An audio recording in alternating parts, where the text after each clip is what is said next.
Ignorant,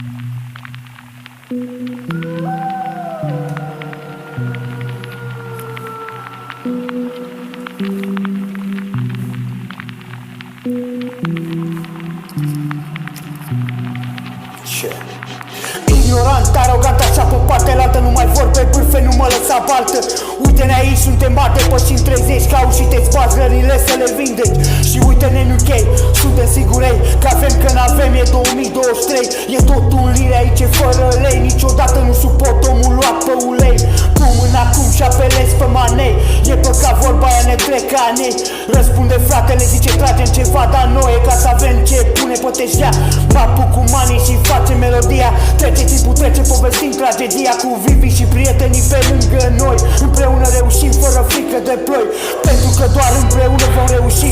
Suntem aduni, mereu ne revenim. Și când ne va fi așa mai rău, facem o rugă către bunul Dumnezeu. Că până la urmă îl zic mă, frate, de la el vin toate gândurile astea curate. Doar cu Dumnezeu, totul pentru Tată pe acest traseu. Vin îngerii să ceartă, dăm putere, te rog, o grămadă de vragă. Fă mistere, lasă să mă pună dată pe fugă.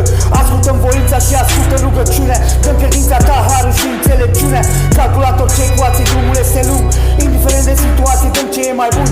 Vreau să rup tiparul, nu sunt nebun. Am suflet, pură ființa, în vorbele tun.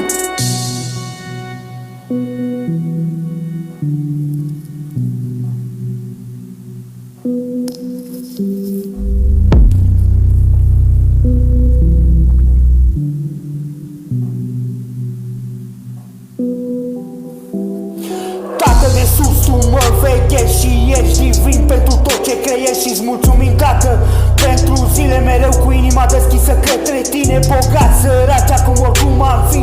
Bogați cu Duhul, suntem plini de bucurii. Gata, rugăciunea, nu sunt vrăjmași. Iubire către Tată, nu suntem noriași.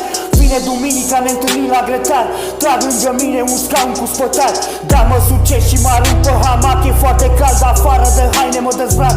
Toți la masă ne închinăm, mulțumim, Tată, pentru mâncare, astăzi nimeni nu se îmbată. Ziua de azi este doar despre noi. Mâncăm grătar cu mult usturoi. Suntem români, așa că n-ai ce-i face. O avem în noi, antivampiri, dă-mi pace. Avem și Brașovul fixat, chiar în mulți experimentul pitești, probleme să înfrunți. Stau și mă întreb, oare chiar m-am pregătit? Încep o nouă zi, mă bucur de răsărit. Voi fi în stare oare în fața lui Dumnezeu? În față la altare mă întreb, oare e greu? Vom putea merge întotdeauna drept, mereu